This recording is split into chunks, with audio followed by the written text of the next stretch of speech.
Hi, my name is Dave Bodie for PremiumBeat.com, and in this lighting series we will be covering a variety of lighting instruments, lighting support, modifiers, tools, and accessories, and we will be going over a few different interview lighting setups. In this video, we will be talking about fluorescent lighting instruments.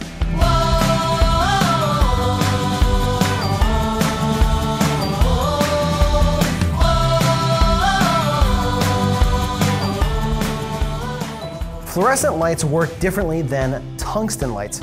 Instead of a glowing filament, it uses a gas discharge lamp that uses electricity to excite mercury vapor. The excited mercury atoms produce short-wave ultraviolet light that then produces phosphor to fluoresce, producing visible light. When it comes to creating light, fluorescent lamps are much more efficient than incandescent lamps, but the lamps can be more expensive. Usually, fluorescent lighting instruments are more expensive because it requires a ballast to regulate the current through the lamp. CFLs, or compact fluorescent lamps, have a ballast built into the base instead of the lighting fixture. You can find CFLs and fluorescent tubes everywhere, but you will want to stick towards products designed for photo video because they will have a higher CRI. Usually the CFLs found at your local hardware store or department store have pretty terrible color. The CFL bulbs from KinoFlow, Lowell, and BlueMax Lighting are some of the few that have CRIs above 90. The two most popular types of fluorescent lighting instruments out there are units that use CFLs and units that have longer tube-style lamps. CFLs are used often with light modifiers like an umbrella or softbox, and it's a great way to get a lot of broad, soft light, and it's all very lightweight.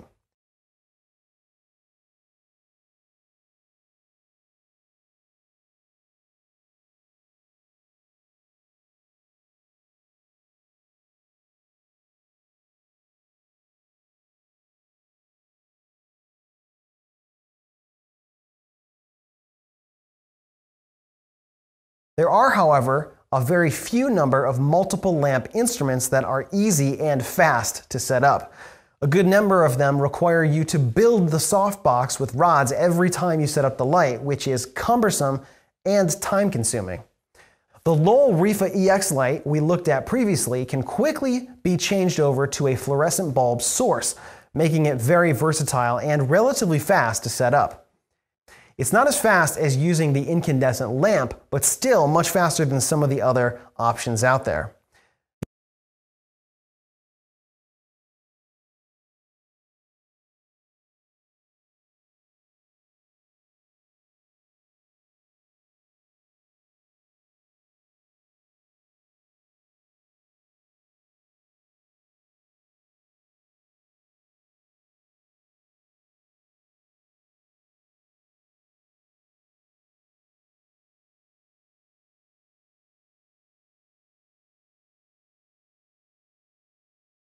The other kind of fluorescent lighting instruments that you will see are those that use tube-shaped lamps. Because of the size of the bulb and reflectors, these lights are somewhat soft, but they can be softened even more by bouncing and diffusing. The less expensive lighting units are usually not dimmable, as they do not have an onboard dimming system, and you cannot use a regular dimmer to dim fluorescent lights.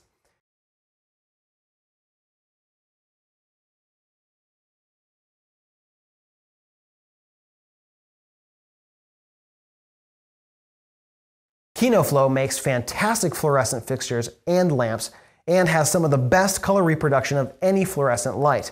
There are also many less expensive solutions as well, like this unit here. These have lamps that have a bit of a green color cast. This can be corrected with a little minus green filtering. You can also replace these lamps with lamps from KinoFlow and get much better color from the light. Fluorescents do not make much in the way of infrared heat. The power efficiency is excellent. They are relatively cool to the touch and pretty lightweight. Often these are marketed as being equivalent to tungsten or incandescent light of 5 to 6 times the wattage, but this is not quite accurate. Although they are around 5 times as efficient in creating lumens per watt compared to incandescent, The usable light is often much less because it's difficult to reflect and direct all the light from a fluorescent lamp in a usable way. I usually think of them as being equivalent to 3, maybe 4 times their incandescent counterpart. For example, this 80-watt CFL from Lowell in this umbrella reflector would probably be equivalent to a 250 to 340, maybe a little bit more. So on the left here, we have the Rifa EX88 with a 1000 watt incandescent lamp. And on the right, we have the Rifa EX88 with 3 80-watt CFL lamps with the diffuser. You can see that there is a major difference in brightness. The camera is set to the same exact exposure setting here. Then when we switch over to this shot, now we're looking at the Rifa EX88 on the right here with the same bulbs, now without the front diffuser panel. And you can see this is actually a lot closer to the output of the 1000 watt incandescent lamp, although it's still not quite there.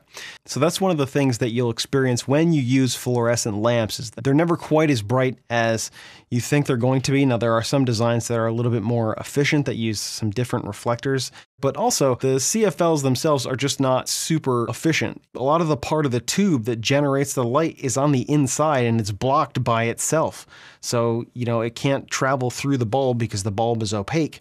Even though it can generate a good bit more lumens per watt compared to incandescent, a lot of that light is lost and bounced around. So you do lose some efficiency there, but they can be a lightweight, very cool beamed option, and they do work in the right situations.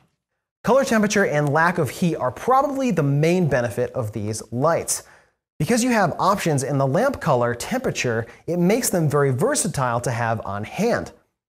Are you shooting near a window? Load in some 5600K lamps. Shooting in a ballroom with incandescent practical lighting? Swap in some 3200K lamps.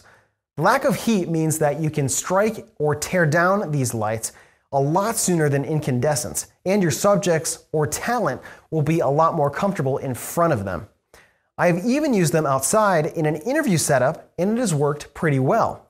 I was shooting in the shade, and the fluorescents added just enough punch to get a nice exposure on my subject. Because of the soft nature of fluorescent lights, they do not have as much throw or directionality as hard lights.